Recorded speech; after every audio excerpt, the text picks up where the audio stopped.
Shalom teman-teman Eagles dan juga PRBK dimanapun teman-teman berada. Semoga tentunya dalam kondisi sehat.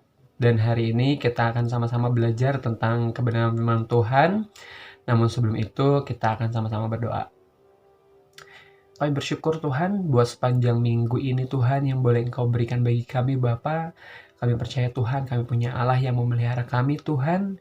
Dan hari ini Bapa kami mau belajar Tuhan tentang kebenaran firman-Mu Bapa.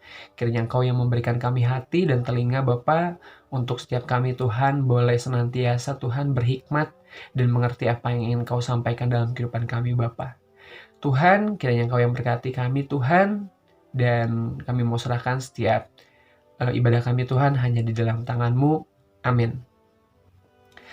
Nah, untuk mengawali sharing firman hari ini, Koko akan ada satu ilustrasi atau satu cerita tentang seekor anak elang dan juga kawanan anak ayam.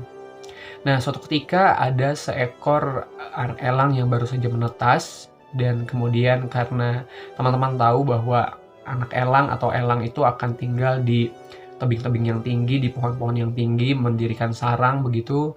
Dan yang namanya induk elang, dia akan senantiasa mencari makanan dan kemudian membawa makanan tersebut kembali ke sarang untuk diberikan kepada anak-anaknya. Namun ada pengalaman atau cerita unik teman-teman ketika anak elang ini sudah menetas dan kemudian dia melihat di lembah atau di dataran yang lebih rendah ada sekumpulan atau sekawanan anak-anak ayam yang sedang bermain, berlari ke sana ke sini, dan tampaknya menjadi hal yang sangat mengasihkan bagi elang yang sepanjang hidupnya dia selalu ada di pohon-pohon yang tinggi dan tidak punya teman-teman yang banyak gitu. Nah, apa yang terjadi karena tentunya anak elang ini sedang ditinggalkan oleh ibunya yang sedang mencari makan, akhirnya dia memutuskan untuk turun dari sarang, dan apa yang terjadi, dia jatuh sampai dia akhirnya berjalan menuju kawanan anak ayam.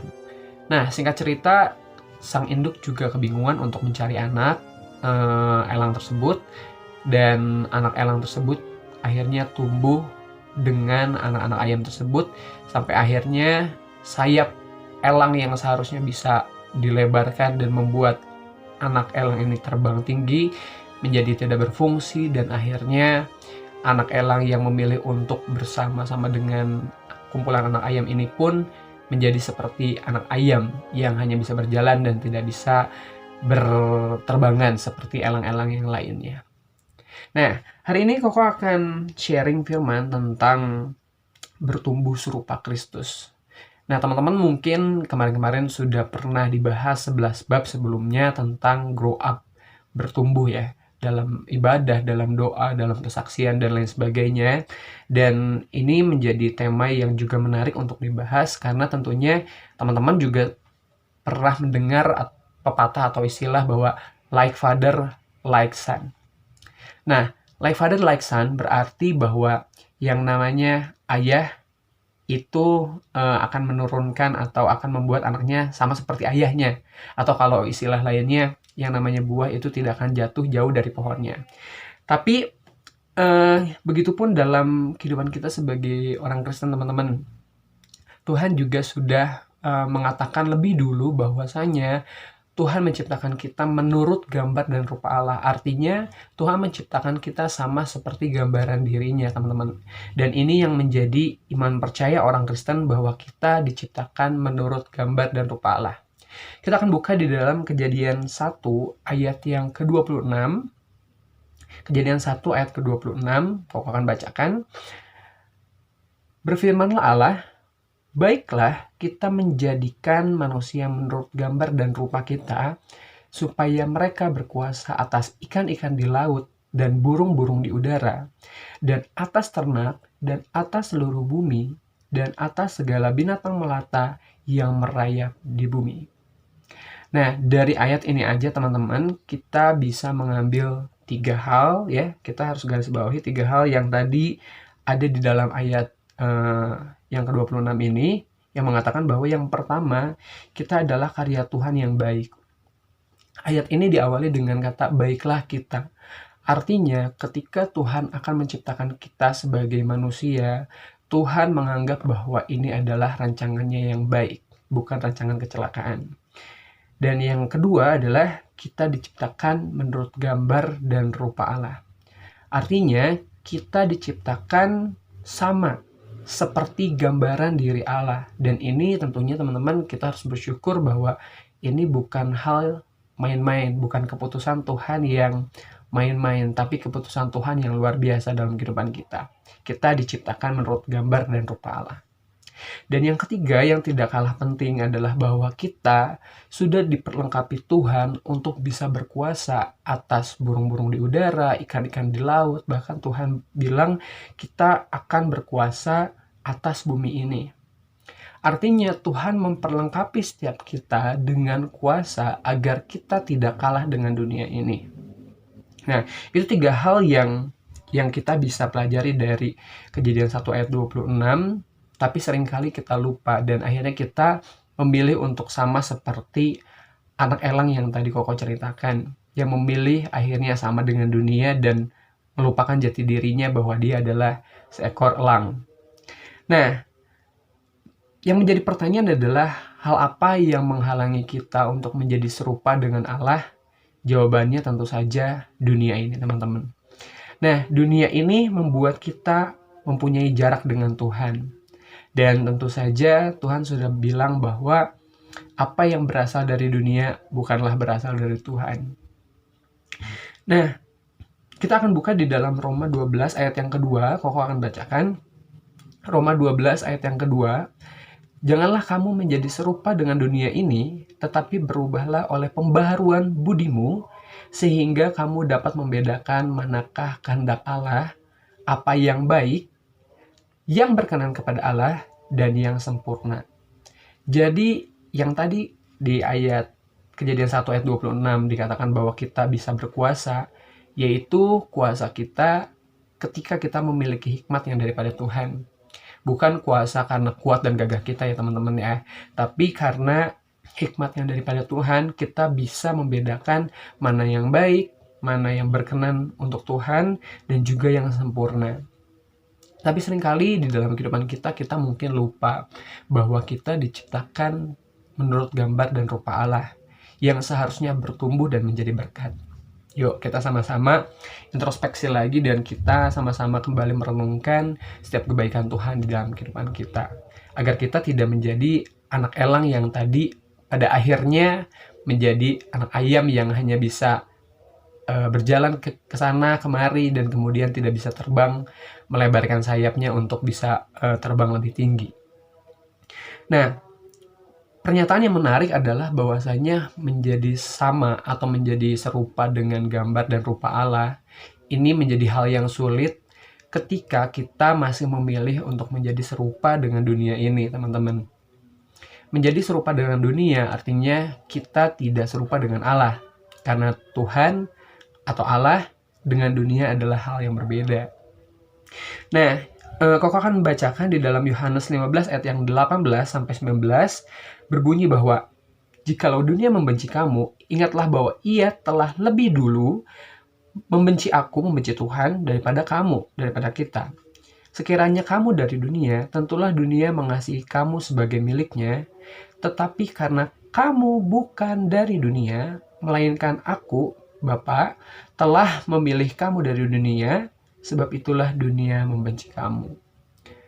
Ini menjadi menarik teman-teman karena Tuhan sebagai Allah yang mengetahui setiap rancangan kita sudah memberikan maklumat, sudah memberikan nasihat pada kita bahwa ketika kita memilih untuk serupa dengan Allah, artinya kita punya konsekuensi yang harus kita ambil bahwa dunia akan membenci kita.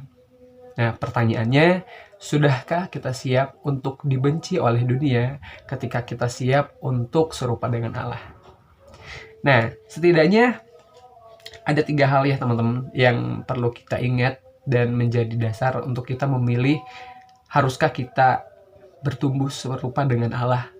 Nah, yang pertama adalah bahwa kita adalah umat pilihan Allah, teman-teman.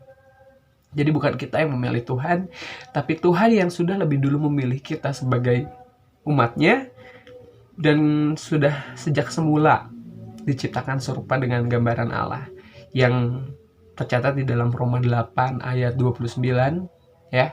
Jadi sekali lagi, alasan yang pertama mengapa kita harus bertumbuh serupa dengan Allah, karena alasan yang pertama adalah sebab semua orang telah dipilih Tuhan dan sudah ditentukan dari semula serupa dengan Allah. Jadi kita tidak bisa mengelak teman-teman bahwa kita sudah diciptakan serupa dengan Allah. Itu artinya kita harus bertumbuh sesuai atau serupa dengan Allah. Dan yang kedua, di dalam Filipi 3 ayat 10, kau akan bacakan, yang kukendaki ialah mengenal Dia dan kuasa kebangkitannya dan persekutuan dalam penderitaannya, di mana aku menjadi serupa dengan Dia, dengan Tuhan, dalam kematiannya.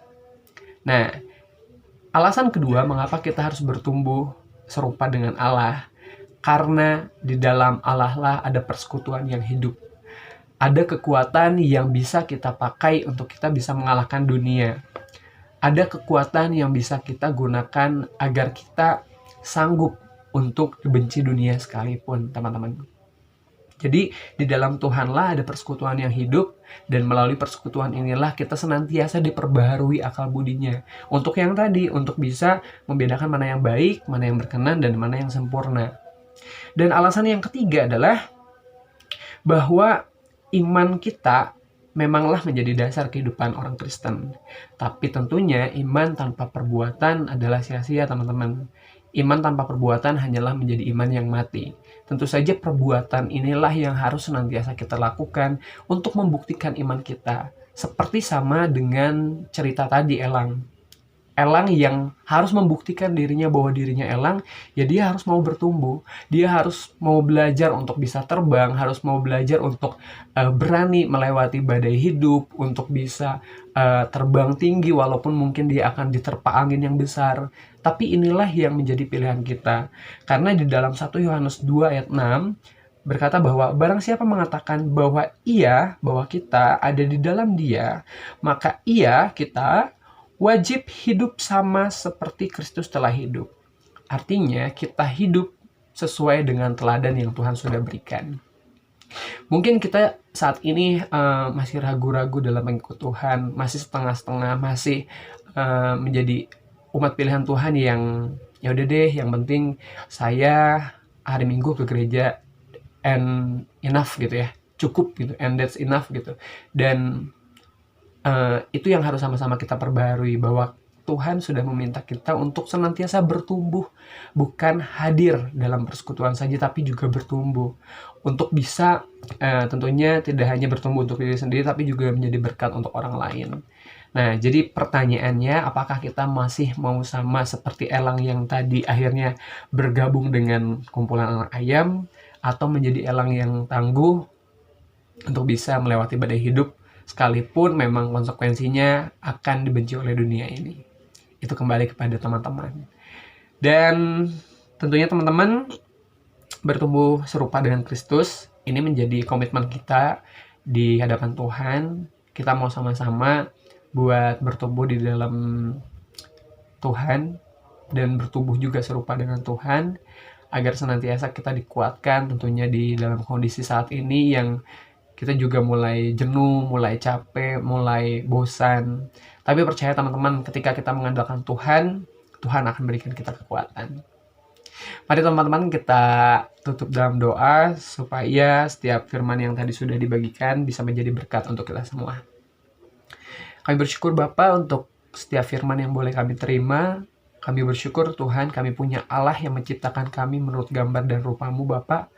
Dan kami mau Tuhan, hari ini Tuhan, kami berkomitmen Bapa untuk bertumbuh sesuai dengan gambaran dan rupa Engkau Bapa. Kami tahu Tuhan, ketika kami mengikut Engkau Bapa, akan ada badai Tuhan yang akan menghadapi kami Bapa, karena dunia Tuhan tidak mengenal Engkau Bapa. Namun kami percaya Tuhan, Kau akan memberikan kami kekuatan Bapa, sehingga kami Tuhan bisa melewati setiap hari-hari kami Tuhan, dan indah bersama Engkau Tuhan. Kau berkati Tuhan kami dimanapun kami berada Tuhan. Saat ini Tuhan Kau memberkati Tuhan anak-anak pra-remaja Tuhan, anak-anak Eagles Bapa. Kau juga memberkati anak-anak PRBK Bapa. Dan kami juga mau memberkati gereja kami Tuhan, di mana kami berjemaat Tuhan. Sehingga Tuhan melalui kami Bapa, banyak jiwa-jiwa boleh dimenangkan Bapa. Melalui kami Tuhan, hadirat-Mu Tuhan boleh kami rasakan, dan tentunya Tuhan melalui Engkau saja Bapa, banyak orang-orang di sekitar kami Tuhan terberkati Bapa. Berkati Tuhan aktivitas kami Tuhan sehari-hari Bapa. Kami percaya Tuhan Engkau sedang berproses Tuhan bagi bangsa ini. Dalam nama Tuhan Yesus, haleluya. Amin. Terima kasih. Ibadah kita sudah selesai. Jangan lupa untuk ikuti terus ibadah minggu depan. Karena pengumuman dari gereja, ibadah ini akan tetap dilaksanakan secara online sampai waktu yang belum ditentukan. Semoga sehat selalu dan Tuhan Yesus memberkati.